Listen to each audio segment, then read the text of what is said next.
여러분 평안하셨습니까? 일주일이라는 시간이 금세 지나가는 것 같습니다. 벌써 3월의 중순에 접어들었습니다.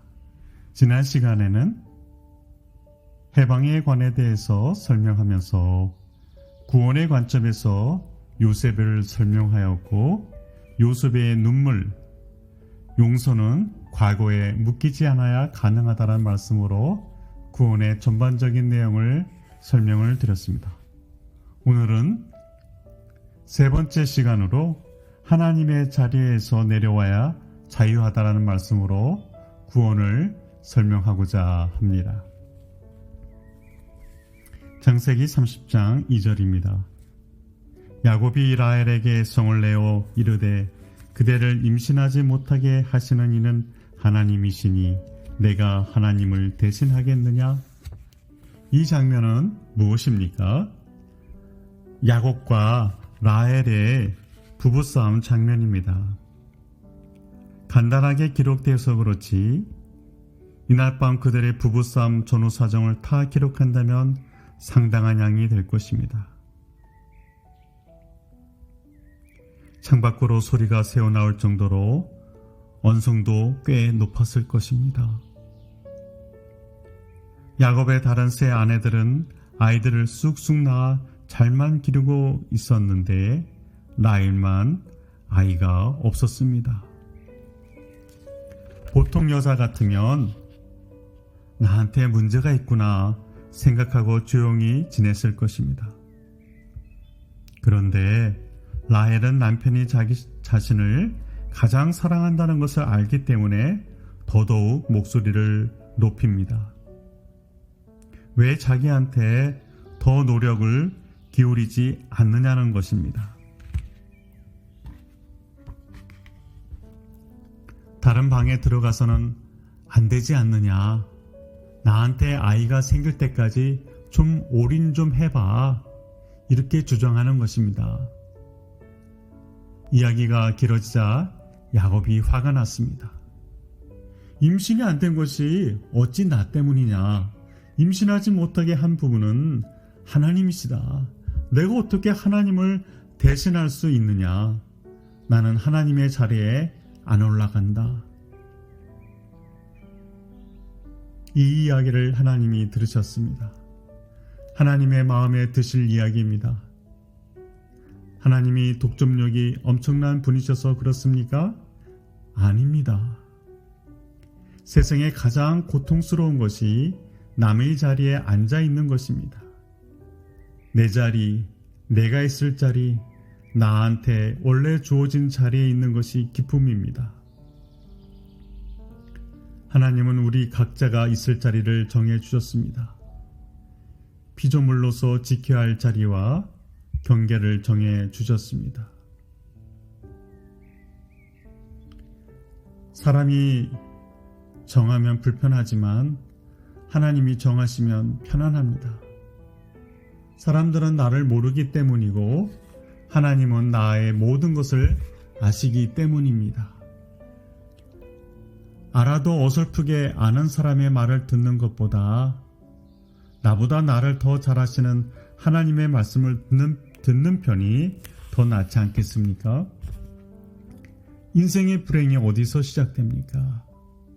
내가 나 아닌 다른 사람이 되려고 하는 데부터 시작됩니다. 왜 나로 살지 않고 다른 사람처럼 살려고 합니까? 내가 누군지 또 그 사람이 어떤지 몰라서입니다. 그리고 또 하나는 하나님이 누구신지 몰라서입니다. 하나님을 알면 모든 의문이 풀립니다. 내가 누구이고 그 사람이 누구인지 알게 됩니다. 하나님을 알면 내가 하나님을 대신할 수 없다는 것도 알고 하나님 행세를 해서는 안 되는 것도 압니다. 그래서 자신이나 다른 사람을 닥달하지 않습니다. 너그럽고 여유롭습니다. 왜냐고요? 구원은 평안이기 때문입니다. 평안의 본질이 무엇인지 분명히 알아야 합니다. 하나님을 대신하지 않고 하나님의 자리를 넘보지 않아야 합니다. 구원은 하나님의 자리에서 내려오는 것이고 다시 올라가지 않는 것입니다.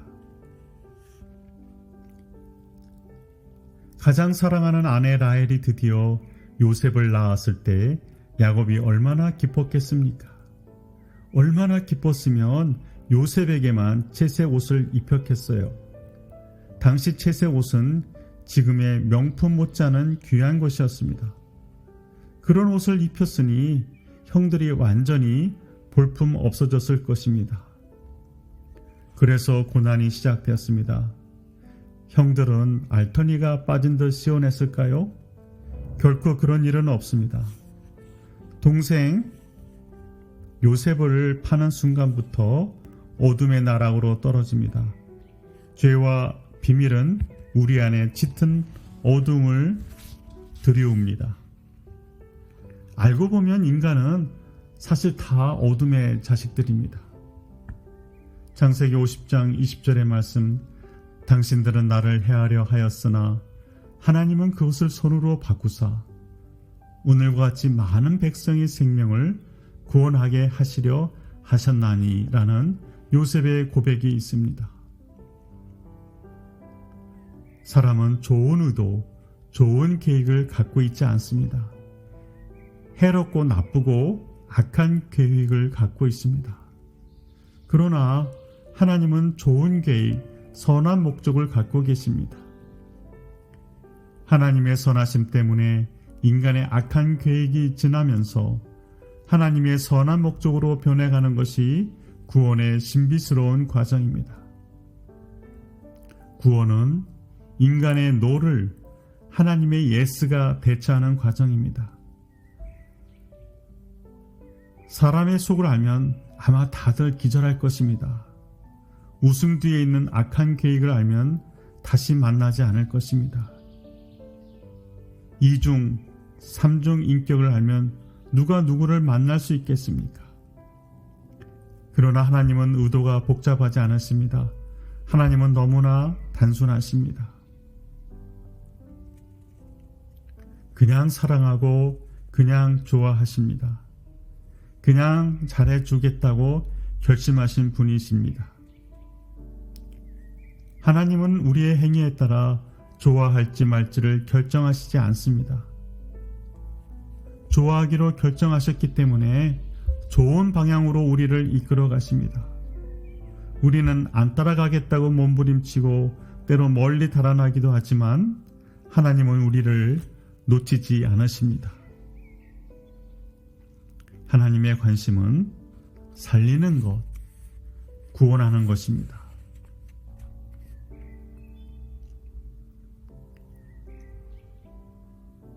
구원은 가장 먼저 살리는 것입니다. 구원은 무엇보다 먼저 죽은 상황에서 건져내는 것입니다. 물에 빠져 죽어가는 사람을 건져주듯 덫에 걸려서 제 힘으로 못 빠져나오는 동물을 구해주듯 수렁에 빠져 제 힘으로 벗어나지 못하는 사람을 꺼내듯 건져내는 것이 구원입니다.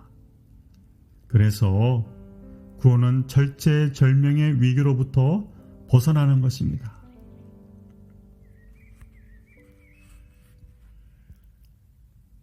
사람이 살기 위해서 무엇이 가장 급한 일입니까?